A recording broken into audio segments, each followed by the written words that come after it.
loving Father, truly, O God, that it's because of you that we are here, O Lord God. Thank you for all that you have done this week, O Lord God.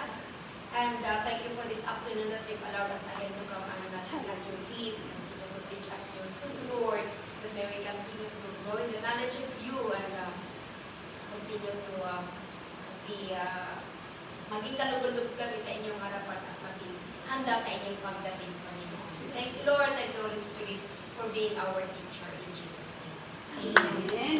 Let's be seated, mga kapatid, at welcome back sa mga galing sa Pinas. Praise the Lord. Now, this afternoon, we are going to learn the lives of the Israelites, and I believe that it is also a message to all of us as we journey towards our promised land. The promised land is, of course, the kingdom of heaven. Yung, we are waiting for the coming of the Lord. We are waiting for Jesus to come and take us to His glory. And when we are waiting for that time, we are to also serve Him. We are to continue to be serving Him here on earth. And there are, as it happened to the lives of the Israelites, I believe that this was written for us also to be reminded, to be warned, at the same time to learn from their experience para hindi natin, para ma-spare tayo sa consequences nito, para hindi din natin ma-experience o kanilang na-experience. So this afternoon, we'll be learning about the rebellion against the Lord. Itong mga Israelites, the people whom God called, they are not perfect, but the Lord did not fail to give them what they needed in their journey to the promised land. So, ito ang nangyari sa kanila while they are on their way to the promised land, in possessing the land, the inheritance that God has promised to them. May nangyari sa kanila in the middle of their journey. And it is in Deuteronomy chapter 1. Let's just, because it's long, this is a story, that's why we have to enjoy reading the story. Okay? So, mapapag-aralan natin sa hapong ito ang meaning ng rebellion, the examples of rebellion, ano ba ang manifestations of rebelliousness, and also the consequences, at the same time, the solution for rebellion. So, mag-start tayo doon sa verse 19. Ito yung pag-spy ng mga Israelites doon sa lugar. Let's read in verse 19. Sabi niya, "Then as the Lord our God commanded us, we set out from Horeb and went toward the hill country of the Amorites through all the vast and dreadful desert that you have seen. And so we reached Kadesh Barnea." These are parts of Israel. Okay, so ituloy natin. "Then I said to you," it is Moses who is telling this story. "Then I said to you, you have reached the hill country of the Amorites, which the Lord our God is giving us."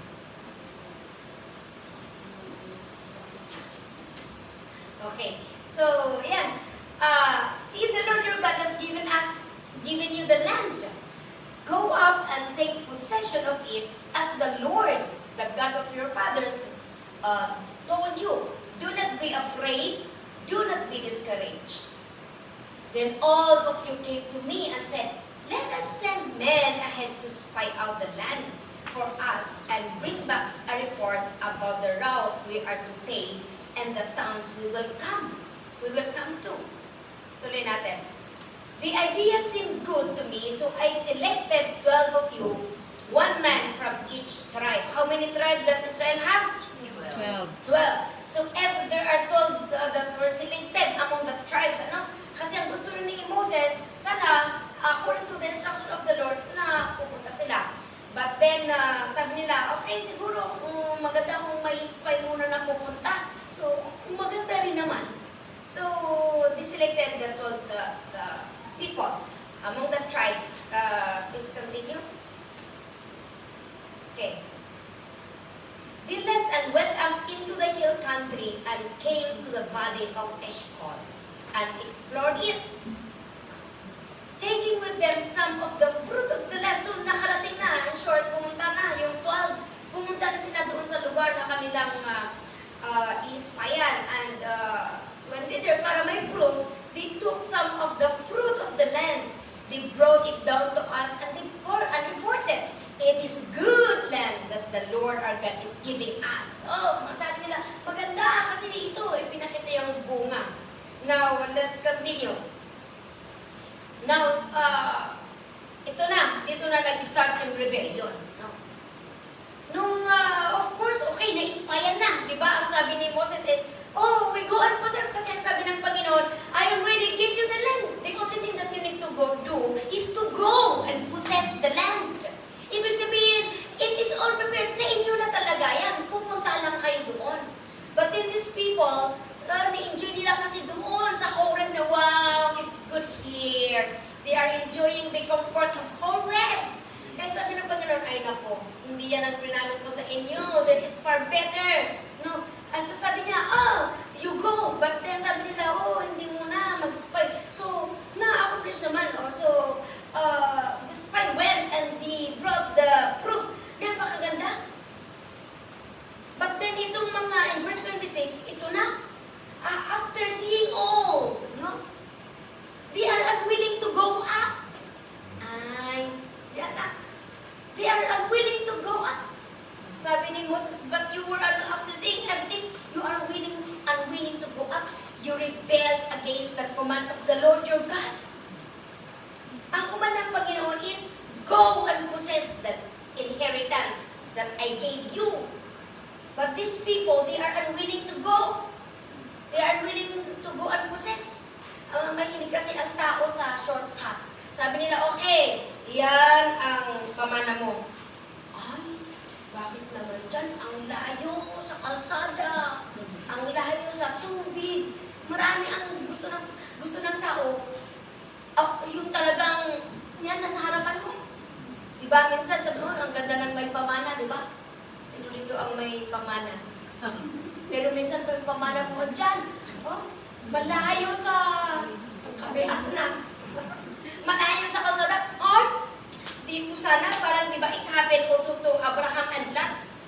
Ang gusto ni Lot, yung napakaganda si Abraham doon sa medyo maraming trabaho.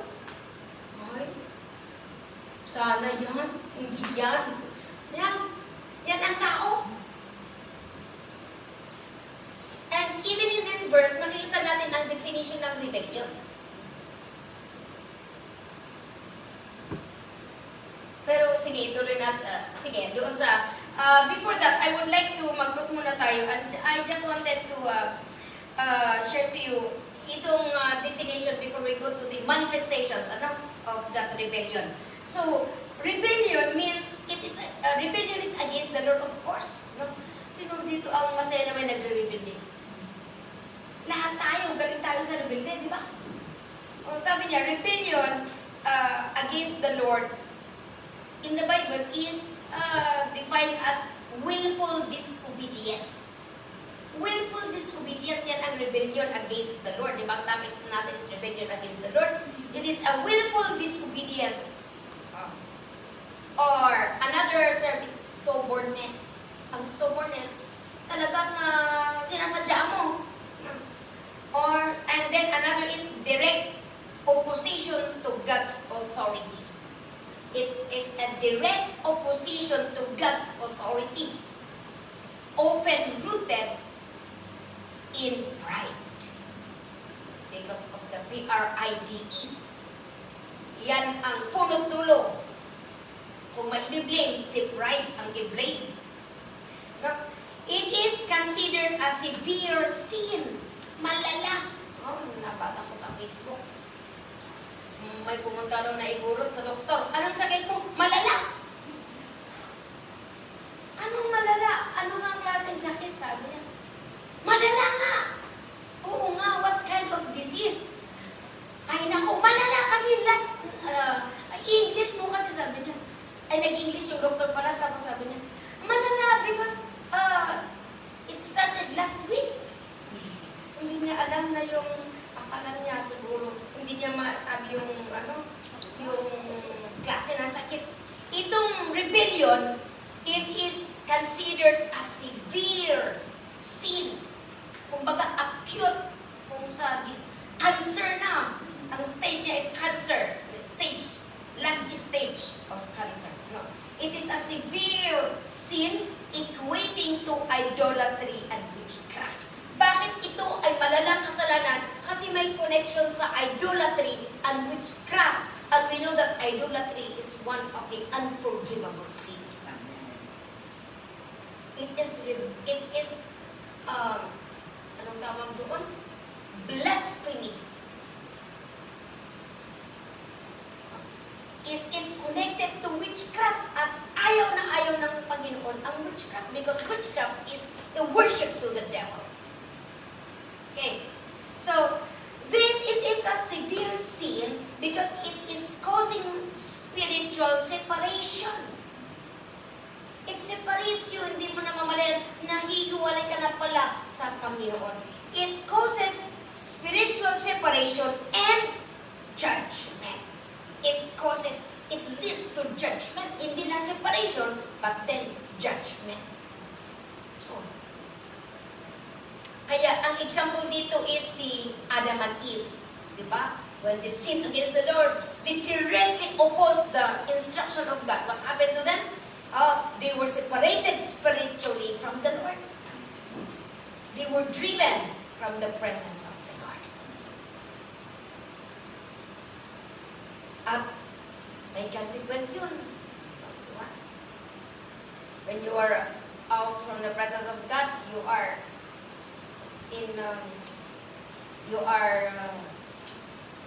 experiencing hardship. You are heading to destruction. Yeah. Another is si King Saul. Diba? Si King Saul, naranasan niya yung the Lord instructed him to kill all the animals, even the people. Lahat kasi they are rebellious. But then, King Saul, anong ginawa niya? He spared King Agag and the fat animals. Na sinabi niya, para pag-alay niyo itong mga animals. I don't know why he spared King Agag. And so because of that, he was rejected to be a king of Israel. Paano reject? The Lord took the anointing from him. The Lord took the authority upon him. It was transferred to David. Okay. And we know that David, ang description kay David is, he is a man after God's own heart. Why? Because he obeys every command of God. David was not perfect, but so far as obedience is concerned, every instruction of the Lord, sabi niya, okay, you do this, he will do it. Even though there are risks. So, itong rebellion towards God, it is not just an action it is not just an action, but it is an attitude of the heart that resists God's will. Yan. Kaya ang pride connected sa puso. It is an attitude of the heart that resists God's will and truth. Hindi lang yung kalooban ng Panginoon sa buhay natin, kundi pati yung salita ng Panginoon. So, dito nag-i-start ang origin ng rebellion magsisimula sa puso. And often people choose to follow their own wisdom. Pag may rebelliousness na ang isang tao, ang pinipili niya at sinusunod ay yung kalooban niya, yung gusto niya, yung sariling kaalaman niya, hindi na yung God's Word. Kaya hindi siya nagpapakounsel. People who are rebellious, they do not seek counsel. I-inform na lang. Kaya we are learning this kasi these are very subtle. Sometimes parang hindi mo alam na nagre-rebelde ka, ayan na pala nagmamanifest na. So, yan. You can, yung about kay Adam and Eve, yung examples natin kanina, about Adam and Eve, you can read it in Genesis chapter 3. Kay King Saul, you can read it in 1 Samuel chapter 15. So, kahit pala sa sabi ng Panginoon kay Adam and Eve, do not eat the tree, the fruit of the tree. Minsan, sa pagkain nagre-rebelde ang mga tao, ang mga Kristiyano. Because of lack of knowledge, kaya mag-ingat tayo si Adam and Eve. Nag-test sila doon sa pagkain. Minsan, dyan nagre-rebelde ang Kristiyano dahil sa pagkain. Kay King Saul naman, he disobeyed the instruction. Sabi na pa, destroy all the Amalekites. Pero, iba ang ginawa niya. He blamed it on fearing the people. So, mag-ingat tayo. Now, let's learn. Doon sa verse 26, balikan natin sa verse 26, may nabanggit doon na isang attitude ng isang rebellion. When you are rebelling against God, there is the attitude of rebelliousness na makikita natin. No? Sabi niya, they grumbled in their tents. A grumbling heart. Puro na lang murmur. Lahat nagkukumpling na lang at nag-grumble. That is a spirit of rebelliousness. Because we know that when we are in line with God, hindi tayo yung pala critic. We see it and we pray about it. Hindi lahat questionable mag-grumble ka. They grumbled in their tents. Hindi nga napapakinggan din. Remember also dito, grumble in their tents or not in the tents. They grumbled secretly in their hearts. Kagaya ng ginawa ni Sarah. When the Lord said, oh, you will be given, manganganak ka, and He left in His heart. Sabi ng Panginoon, oh, bakit ka tumatabo? Hindi ah. Yes, you are grumbling, you are laughing in your heart. So, many Christians are ganito. No? There are Christians who are in the church, they call themselves Christian, and yet there is the grumbling spirit. They grumble in their hearts. At sabi niya, the Lord hates those who grumble in their hearts. Is that verse 20?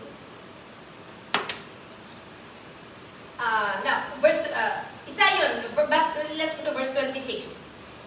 Another sa verse 26, sabi niya, unwillingness to go up. Di ba ang sabi ng Panginoon, you go! Pupunta kayo, may pinapatrabaho ang Panginoon.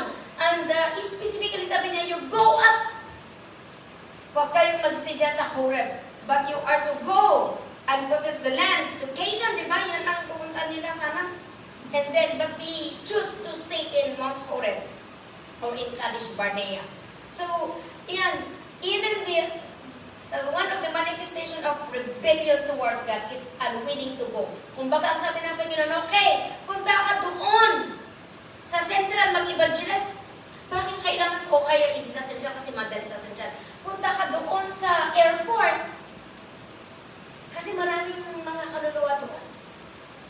Pero, sabi, bakit doon pa? Pwede naman doon.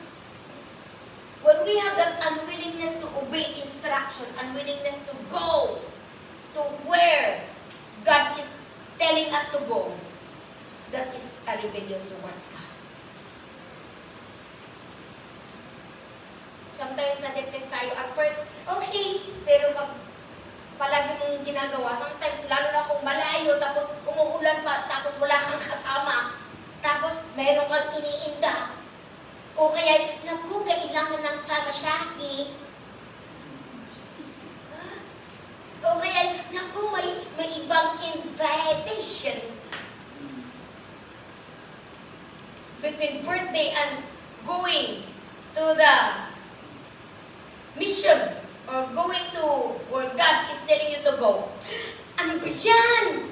Bakit kasi nagkasabay pa? Bakit kasi ako nagsabi kay pastor? Yan. Kaya mag-ingat-ingat tayo. When this spirit of unwillingness, after all, na sinabi mo, okay, Lord, I'm here. Lord, you are my master and savior. I will follow you.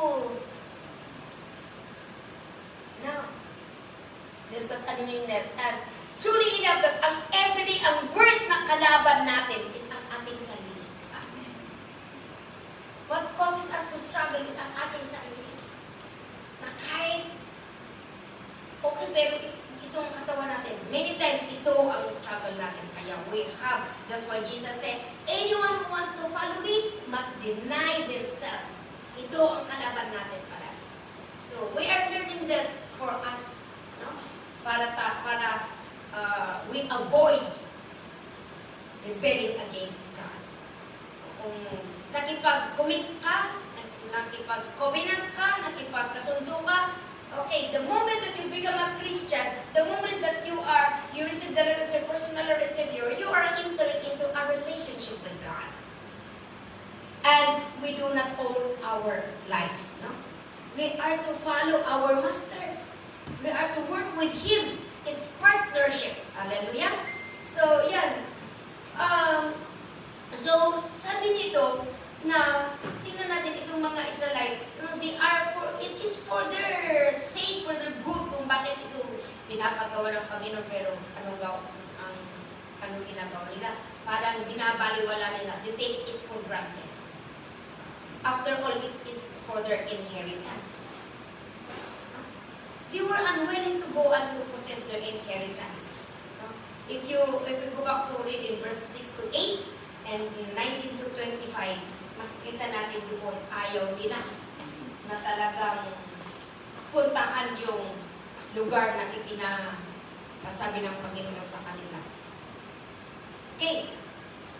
Nag-aalibay-alibay pa sila. Para nung napakita na, okay, kailangan may pupunta na spy muna. Okay naman, may wisdom doon. Pero after, may ulit silang rason na, kaya pati ang making excuses is not good. Amen. It shows that you are unwilling. And if you are always unwilling, it means you do not want. You do not like. Okay. So, yan. Now, another, nabasa na natin, isang attitude ng rebellion towards God is yung grumbling in your tents. Avoid this. Minsan, nag-usap-usap tayo dito, pero sana paglabas natin, hindi na yung kung anong mga pagkakamaling, mga negative ang ating pinag-uusapan. Sometimes, no? When we are here, okay, pero paglabas natin, iba na ang pinag-uusapan. That is grumbling in your tents. When we are alone, when we do not want or like something, sabi ng Panginoon, come to me, bring your problems to me. Ipinapakita yan ng Panginoon, not to make us struggle, but ipinapakita ng Panginoon yung mga issues or mga situations for us to come to the Lord and pray to Him. Amen. Hallelujah. Amen. But the devil is also doing his part. Sige, mag-rebelde ka, sige, mag-grumble ka. Pero wala yan sa Wednesday group. Amen. We are to pray. Bring it to the Lord. We are watchers instead. We are to pray. Watch and pray. Kasi, yan, the devil is roaring like a lion looking for someone na lalabain niya, na kanyang bibiktimahin. Mag-ingat tayo. Another in verse 29 to 33. Verse 29 to 33, basahin natin. Okay, sabi niya, Then I said to you, do not be terrified, do not be afraid of them. The Lord your God, who is going before you, will fight for you, as He did for you in Egypt, and before your very eyes. And in the wilderness, there you saw how the Lord your God carried you, as a father carries his son, all the way you went until you reached this place. Ini-encourage ni Moses itong mga Israelites. Ini-remind niya sa kanila yung encouragement, yung Panginoon kung sino ang Diyos na kanilang sinasamba at yung ginawa niya ng milagro doon sa Egypto. But this is spies. In verse 32, in spite of this, you did not trust in the Lord your God. Sa dami ng kabutihan, mga milagro na ipinakita ng Panginoon sa kanila para iparamdam na siya ay buhay at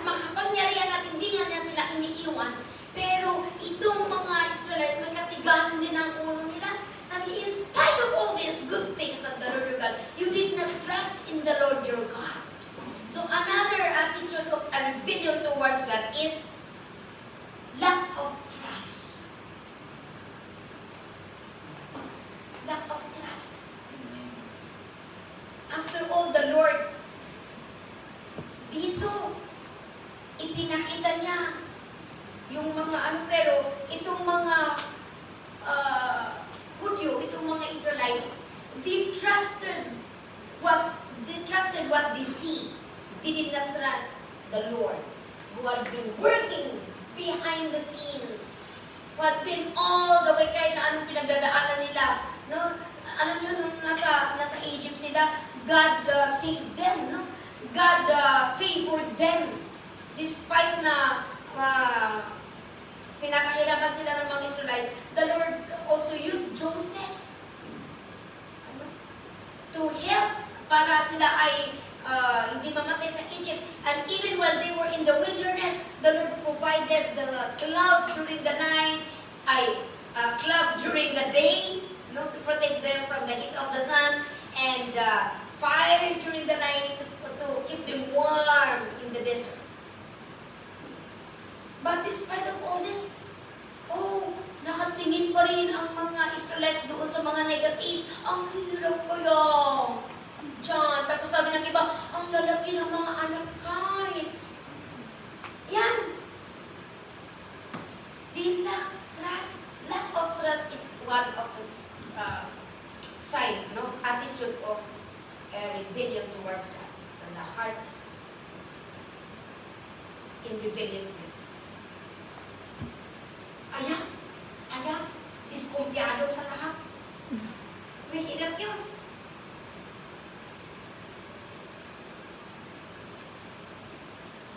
Another in verse, let's continue reading. Ituloy natin yung istorya. Doon sa verse 34.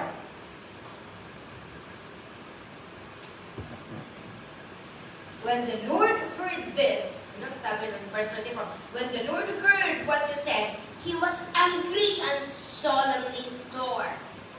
Napakinggan ng Panginoon ang kanilang congregation out at naggalit ang Panginoon. In verse 25, not a man of this evil, naggalit siya. Ilang libo, ilang milyon ang sinave niya, pero despite of all, wala silang pagtitiwala sa Panginoon. Kaya sabi ng Panginoon, not a man of this evil generation. Wow. Very straightforward. Evil generation. Jesus said, in this last day, sabi niya, this world will become more evil. And so, Christians must stand firm, otherwise they will not be saved. And even in the book of, is it in 1 Timothy, nung sabi ni Paul na, in this last days, men will rise up to be evil generation. Most will be rebellious and selfish. And that is what is happening right now. Dumadami na, mula nung nagsimula ang selfie. Hindi lang selfie sa cellphone, selfish na ang mga tao.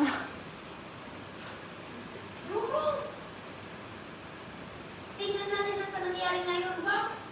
Ang layo pati ang mga kabataan ngayon. Ano ba yan? Pag sinasabi mo, alam nyo, ay nako, no. Tayo kung sinasabi nila, alam nyo, ay ganun ba? Ganun ba? Wow! Dinirespeto natin yung sinasabi ng mga matatanda sa atin. But this time, wala na. Kundi ano na lang, you are hurting us. Nag-pressure kami. Sabi ng mga Gen Z. Di ba? O kaya boring. Ay nako. Pero itong nangyari na tumas ang kuro, natuto ang tao na pumila.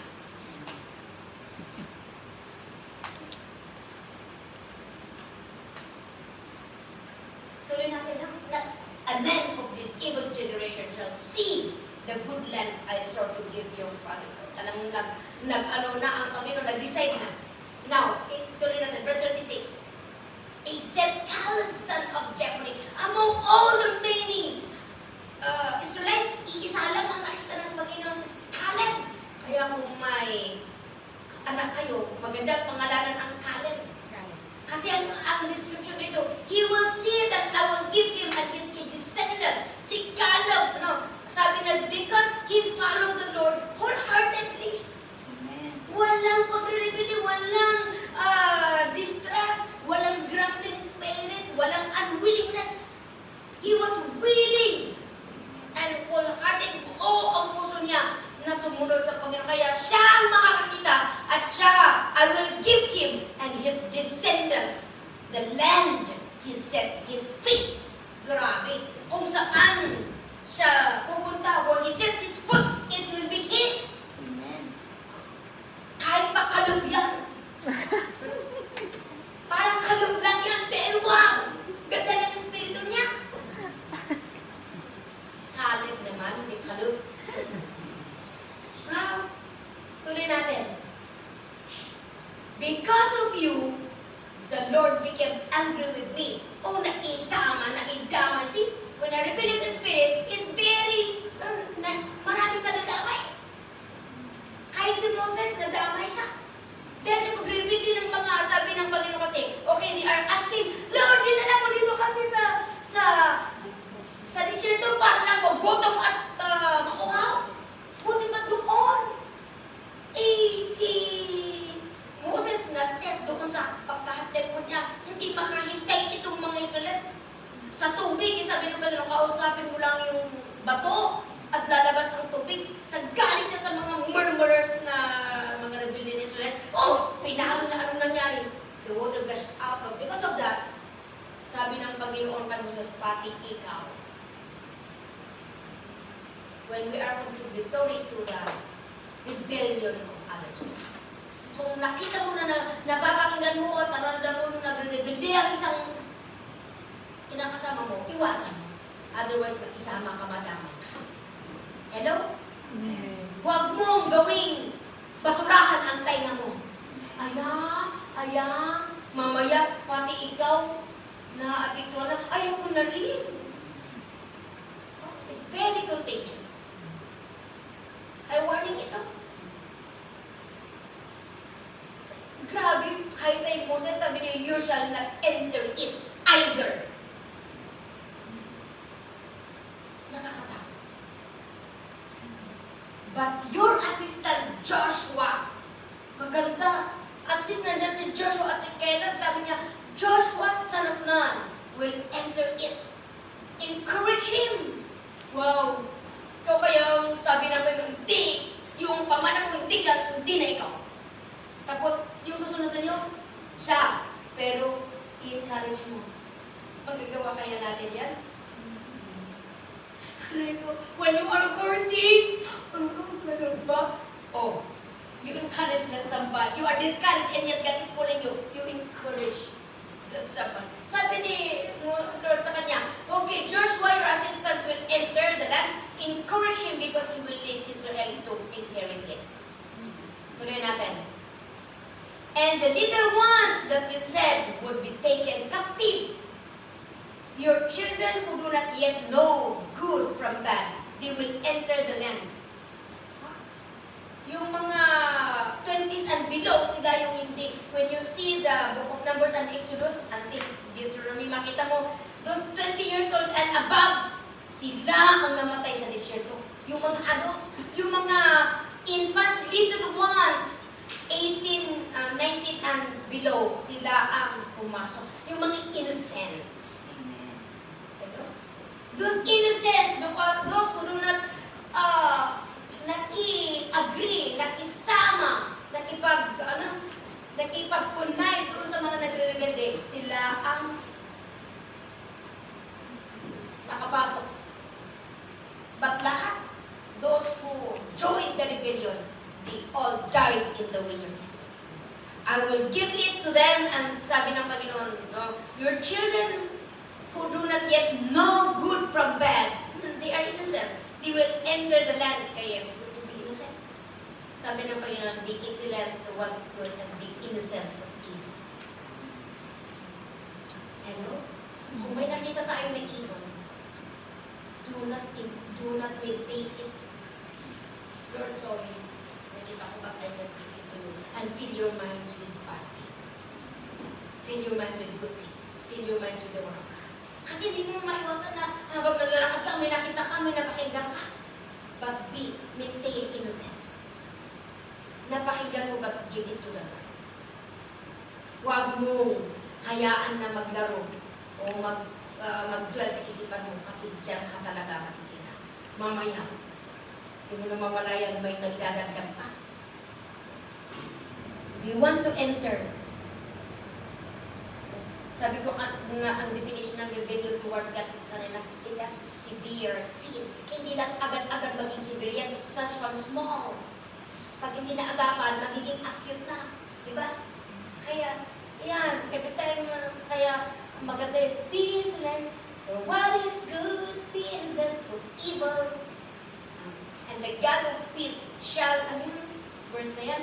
And then Romans 16:19 says, basahin na natin yan. Balikan natin yan mamaya. Romans 16:19 says, kantayin na, be excellent, what is good, be excellent of evil. And the God, everyone has heard about your obedience, so I am full of joy over you. See, nagagalak ng Panginoon pag tayo ay obedient. But I want you to be wise about what is good and innocent about what is evil. Be wise about what is good. In this world, Len, we need the wisdom that comes from God. Wisdom from the Word of God. Kasi minsan akala mo good, pero it leads you to destruction pala. That's why it's good to always read the Word of God. Because it's the Word of God that is really give us that true wisdom, discerning spirit lang. And innocent about what is evil. Yung sabi ko kanina, paano ko magiging innocent about evil? Dito sa mundo, kahit naglalakad ka, paglabas mo na lang sa atin to, ano? Nandyan ang evil. Pero ang sabi ko nga kanina, when you see evil, you just give it all. Lord, I'm sorry. Hindi ko sinasadya, but I give it. Huwag mong hayaan na mag-dwell sa isipan mo. Never. Kahit napakinggan mo, just as if, kaya may kasabihan na, whatever you see, whatever you hear, when you leave it there. Amen. Kaya pag naglalakad ka, ano pa yan? O sabi mo, kaysa naman sasabi mo, ano ba yan? Alam mo, minsan, habang iniiwasan mo, yan naman ang natitistik. But then we have to master it. Hallelujah. We have to be stronger. We have to be an overcomer. We have to be always filled with the Word of God. We need to always be filled with the Holy Spirit. That's why they always say, always pray. While you walk, you worship, you talk to God.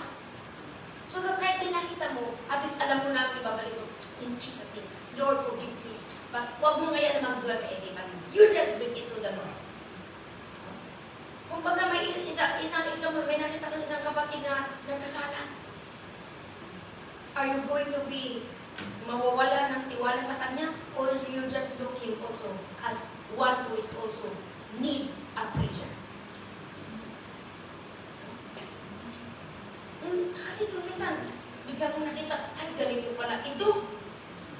What will you do? Are you going to mag-rebelde ka? Ganito pala ang leader ko. Ganito pala si sister. Are you going na mag-rebelde? Or you just, the Word of God says, pray for those who are in need of prayer. Pinakitiyan ng Panginoon para ikaw ay mapatibay at para na-exercise yung fruit of the Holy Spirit. At the same time, the compassion that comes from the Lord. Always put yourself to the situation of that person. Kung ikaw kaya, and when I magtitingnan mo tapos i-comment mo, are you happy? Kaya, let's just always go back to what the Lord has done to us. And I think, kahit anong mangyari, may iwasan natin mag-rebelde. Hallelujah! Amen. Okay, now let's go back to verse 39 tayo kanina. Okay.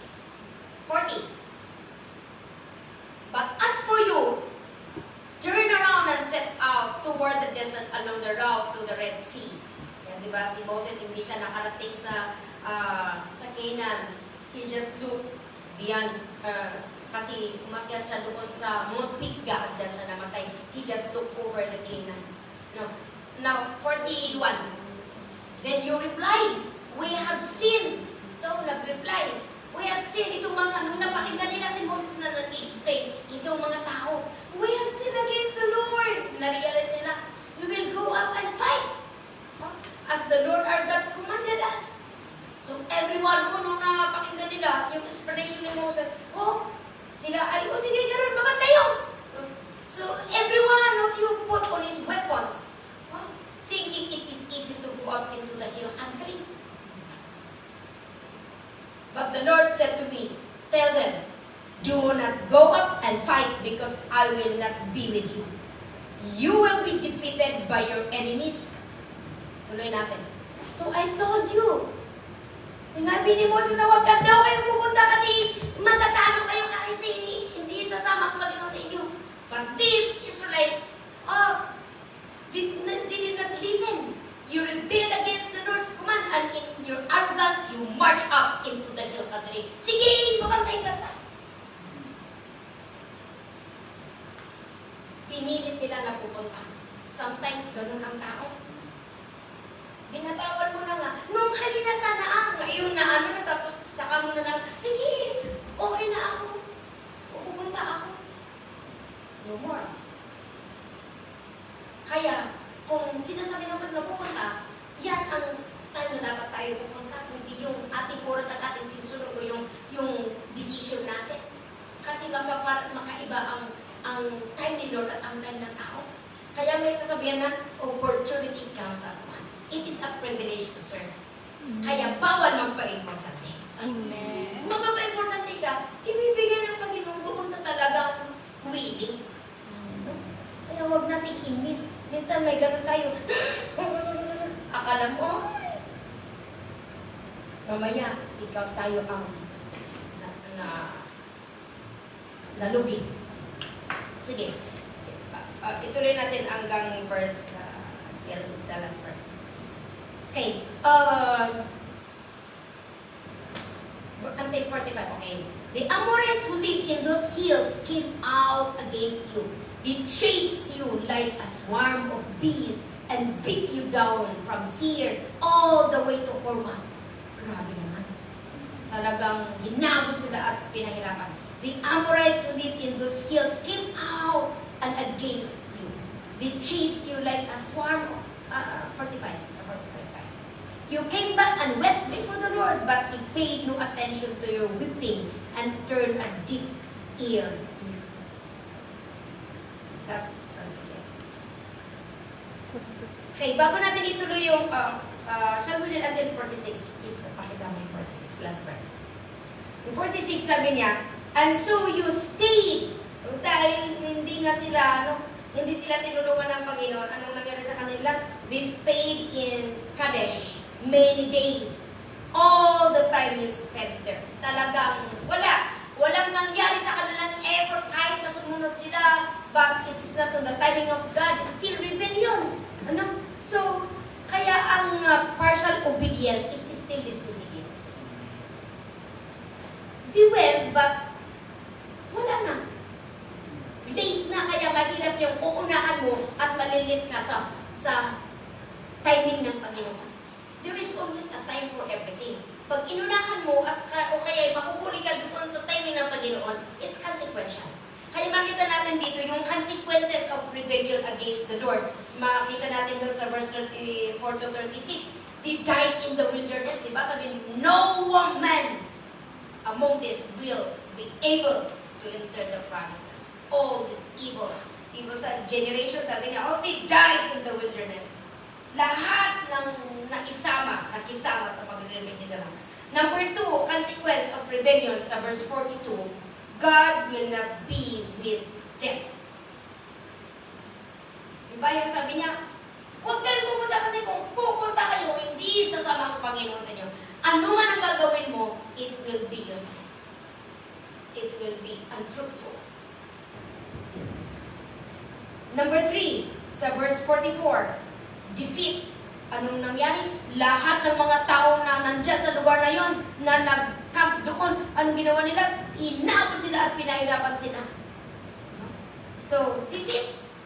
Matatalo talaga. And I think even naturally, kaya nga there is a command of God also for us na children. Sabi niya, obey your parents in the Lord, for this is right. Pag magre-reveal, it is a command of God na lahat tayo sumunod tayo sa ating mga magulang. Regardless kung sila ay nag-aral o hindi. Sabi niya, irespeto natin sila so that you will have long life and success. Lahat ng magre-reveal din, wala akong nakita na nag-reveal na sa kanilang mga magulang na naging successful. At okay ang relationship nila. I experienced it, I saw it myself sa aming first child. Grabe ang galing na reveal niya sa aming tatay. To the point na pinalitan niya ang apelido na, ang pangalan na nang umuwi, ang igurot niya at ang first name niya is yung English name niya, ang apelido niya yung igurot name niya. Grabe. And you know what? Kahit ang gawin niya, wala, he was in one with him. Until na talagang siya ay umiyak at talagang nakas ng forgiveness. Me too! I was rebelling against our father because he is masyadong, lasing go! Siya ang palagi nakikita sa daan na nakahiga doon. Ay, yung tatay mo ulit yan. Parang lumaki ako na, lumakulak man ta. There is the spirit of revenge. But when I was studying in Bontoc, when I was in college, I read the Ephesians chapter 6, verse 1, that sabi niya, 1 and 2, honor your father and mother, for this is right. Bakit no? In the experience, very clear na sabi niya, honor your father and mother, for this is right, for this is the first and second commandment with promise. Obey your parents in the Lord. Not only the physical, but even spiritual. All those in authority. So it's not good to talk against authority because they are the representatives of God. No? Sabi niya, honor your father. Every authority above you, whether employment or sa family or sa spiritual. For this is the first commandment with promise. No. So when you do that, in sabi na verse 1 and verse 2, no? Sabi na doon, you will be successful in all you do. And you will have that long life. Nung nabasa ko to, talagang I experience kasi na uuwi sana ako, sabi ng ate ko, huwag mong ituloy kasi galit na galit ang tatay sa inyo. Kaya bumalik ako doon sa Bontoc. Hindi na ako tumuloy doon sa pareho namin. But as I was reading that verse, talagang the Lord is speaking to me, naku, wala kang mapapala kahit mag-aaral ka, hindi ka magiging successful hanggat ikaw ay nag-rebel while you are living in that revenge. Kaya ang ginawa ko dahil hindi ako makauwi sa bahay, ayaw ako makita ng tatay ko, nagsulat ako ng love letter. Dear Daddy. Sinabi ko lahat yan. I asked, ano yung susulat ko dito? So ay tamang-tama naman na it's Father's Day. So I wrote a letter thanking him that he is my father. Hore, kaskas ano, at is daddy me, parang ganun lahat. And asking for forgiveness for everything. And then, ipinadala ko. But time came na, talagang ganun is leading me. And on that time na ayaw ako makita ng tatay ko, I've been praying, that's almost 6 months. He's one of the top focus of my prayers every day, every time I eat, every time na maalala ko siya, sasadya kong talagang ipag-pray siya. But it's not easy. Kasi nung time na talagang harap ako sa kanya, I was there, I went home, walang tao sa bahay, so I just prayed. Praying to the Lord na sana maging maayos. Ay, mamaya, dumating ang tatay namin. Lasing! Natistik, sabi ko, ano na ako? Nag-pray ako, bakit ganito? But I just yield my life na Lord. Sana you give me a chance na makausap siya. So, please calm everything. So, ayan, kahit nalasing siya, I have to continue to forgive him and to also to appreciate him. And alam mo yung lasing na galit tapos because of the soft words and of of course, with the help of the Holy Spirit, biglang nawala yung pagkalasing niya. Nag-iiyakan na kami. Sorry din sa mga pagkukulang ko. Sorry din, ha? And after that, nakita ko yung parang gumaan ang aking pakiramdam. Gumaan ang aking pakiramdam. Kaya, after the weekend, I went back to Bontoc. And diyan ko nakita yung blessing ng Panginoon kasi on that time, also naghihirap din ako sa mga allowances ko kasi marami kami. But then, it happened na biglang may after that, no, fixing all things, releasing all those unforgiveness and bitterness, bigla na lang nakita ko yung biglang may nagbigay ng scholarship form sa akin. Sabi niya, okay, may naiisa, may natitira. Maybe you try to apply this and then, yan. So, hindi lang yun, but our relationship started to heal yung broken relationship namin ng tatay ko. At the same time, nakita ko even yung favor among us, hindi pagmamalaki, but because of all those, lahat kami siguro may galit kami sa aming tatay. So, yung mga iba kong mga kapatid, maaga silang nag-asawa din, gusto na nilang iwanan. Gusto nilang mag-independent. Ako, babae ako.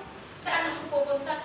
And the good thing is, because of all this, kahit nasasaktan ka, kahit na minsan nagbabasa ka, aray ko, gusto mong mag-rebellion, gusto mong mag-reason out, especially when it comes to unforgiveness. Bakit parang unfair? Bakit sa akin nagawa ito? Bakit hindi sa kanila parang ganun? But then, as you read the Word of God, you know that it is the Word of God. And so you just humble and accept, and you try to accept it in a positive way. You will come to see that God, yung favor ng Panginoon, the success and that blessing, even salvation, is starting to mag-work out sa buhay mo. And for us, magkakapatid, ako lang ang nakapagtapos. Ako ang nakapag-graduate. Siguro kung hindi ko nakilala ang Panginoon ng mas maaga, I don't know kung nakapagtapos din ako. And because of that, I've been claiming the Lord, manindigan ako, I continue to obey and follow your commands. Kahit to the point that ayaw kong mag-full-time, but the Lord called me into that full-time ministry. Diyan ko nakita naman ang promise mo, Lord, if you really plan for me to follow you, na mag-full-time, just take care of my family. Nakita mo na ikaw ang Diyos na buhay, na magsusustain, ikaw ang buhay na tumulong at naggawa ng lahat. Please show it to my family so that they will also believe that you are the living God. Ayan, ang prayer ko lang, simple na prayer ko, as I give up my ambition and my family to follow you, bahala ka na sa kanila. Please provide work for my siblings pa rin, hindi sila nakatingala sa akin. And please change also save my family. In my journey, hindi agad-agad sinagot ng Panginoon niya. But as I obeyed the Lord and submitted my life to the full-time ministry, diyan ko nakita na, wow, tunay nga po na ang bait ni Lord, pinubay niya ang trabaho ng aking mga kapatid para hindi sila titingala sa akin. Bakit ikaw nasa abroad? Bakit ganito? Including my family, my father na dating lasinggo. Praise the Lord that now he is a very active supporter. He also got born again. And I'm looking forward na kahit yung mga ibang mga kapatid na hindi pa nakakilala, I'm sure that as we continue to choose to obey the Lord wholeheartedly, the Lord will work on things. Because that is His promise. Kaysa mag-rebelde ka, wala kang mapapala. Imagine yung mga description ng rebellion sa atin. Sabi na Lord, we are heading to destruction. Tingnan natin, kahit anong gawin mo, yung consequence ba, nakita natin, kahit anong gawin mo, talo ka pa rin. Grabe. Sabi nga, wala ka, you are defeated, talo ka sa lahat ng ginagawa mo. No? And worst is, sabi niya, you will be rejected by the Lord. Sabi niya, pagdating ng panahon, kahit na, sabi mo, gumagawa ka ng mabuti, pero in the sight of God, because you are into that bitterness, you don't want to forgive. Anong sabi niya? You will be denied. Unforgiveness is one of the unforgivable sin. No? And maintindihan ng Panginoon kung wala kang kaalam-alam at ginagawa mo, yes, you will be forgiven. But now that we are learning, now that we know, do not try to do it. Hallelujah! Kasi God, yes, of course, God will accept our, pag magsisi tayo, kung hindi natin alam, God forgives us. His grace is sufficient. But the moment na alam mo na, tapos gagawin mo pa, sasadyain mong gagawin, you do not choose to exercise your faith and apply the word of God. You choose to follow your will. Stubbornness will not save us. Rebellion brings divine judgment. Kaya, let us learn, ano? Huwag tayong nakakatakot. Sabi nila, mas maganda, it's easy to fall from the hands of man than to fall in the hands of God. Divine judgment, wala. Nakakatakot yun. So, ang solution mga kapatid, the Bible says that, of course, if we have been doing that now, wala tayong kaalam-alam, let us repent. Return. Let us repent. But now, na nalaman natin, of course, matitisting ito. But, dahil alam na natin ang consequence, we know the consequence of rebelliousness na talagang God will reject you. No, ang gagawin natin, let's choose to obey the Word of God. Let's choose to obey the Word of God. Let's be like Caleb and Joshua. Kaya ang last verse natin sa ni Caleb and Joshua, sabi niya sa 35 and 36, balikan natin, 35 to 36. Sabi niya, that a man of 30, where is the, si Caleb. 36, 35 and 36, sabi niya, that a man of this evil generation shall see the good land I swore to give your forefathers. 36, except Caleb, son of Jephunneh, he will see it, and I will give him and his descendants the land he set his feet on, because he followed the Lord wholeheartedly. Choose to obey God and stand on His word. Trust the word of God. Lord, salita mo to. Kahit iba ang nakikita mo. Kahit iba ang nararamdaman mo. Let us walk by faith and not by sight. Hallelujah. If you choose to just trust the word of God and stand on the word, you choose to obey, Lord, I stand on this because it is your word, you will be spared. And sabi na doon, you will see your inheritance. Hindi lang niya makikita, sabi niya, I will give it. Oh, kaya, while we are here, talagang gagamitin ka naman, kakatulad ni Joshua at si Caleb, God used them mightily, fruitfully and successfully. They were able indeed to possess the land. Kaya, ganun din tayo mga kapatid. No? So, let us, para hindi masayang itong binigay ng Panginoon sa atin, na inheritance natin, let us continue to be obedient, obey with all of your heart. No murmuring, no unwillingness, no distrust. Hallelujah! So yan, let's all follow the Lord wholeheartedly, and He will be with you wherever you go and whatever you do. Lord, thank you for your word, O God.